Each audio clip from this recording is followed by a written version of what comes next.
In a small, quiet town, a young mother lived in the shadows of hardship. Her husband had been gone for a long time, and she was left alone to care for her toddler and her elderly, frail father.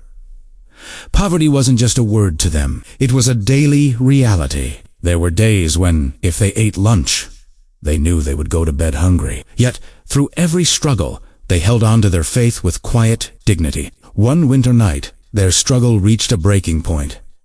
Her little daughter began to burn with a terrifying fever. As the child shivered and cried, the mother felt a helplessness she had never known before. They had no medicine, no money, and no way to call for help. In that moment of absolute despair, a verse from the scriptures echoed in her heart. Who is it that answers the cry of the distressed when they call to him?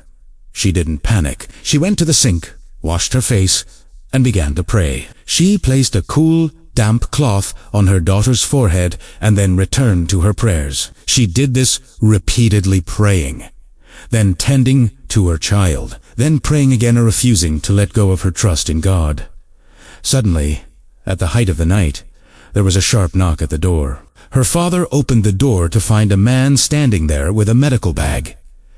"I'm the doctor," the man said urgently. "Where is the patient?" Confused but grateful, they led him to the child. After examining her and writing a prescription, the doctor turned to the mother. "That'll be my standard fee for a late-night house call," he said. The mother's heart sank. "Doctor, we didn't call you. We don't even have a phone, and we have no money to pay you." The doctor was furious.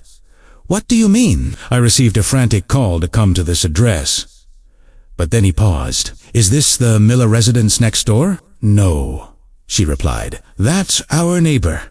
The doctor realized he had knocked on the wrong door. He left to see his actual patient, leaving the family in embarrassed silence. But a few minutes later, the doctor returned, this time with tears in his eyes. "I won't leave, whispered, until you tell me your story."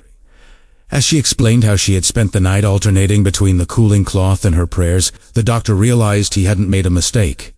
He had been sent. He left and returned shortly with groceries, medicine, and enough supplies to last them weeks. He even promised to provide them with a monthly allowance for as long as they needed it. We often worry about our portion in life, but this story reminds us that the Creator provides for us in ways we cannot even imagine. Like the story of Moses in the wilderness, who asked for nothing but God's grace and received a home and a family.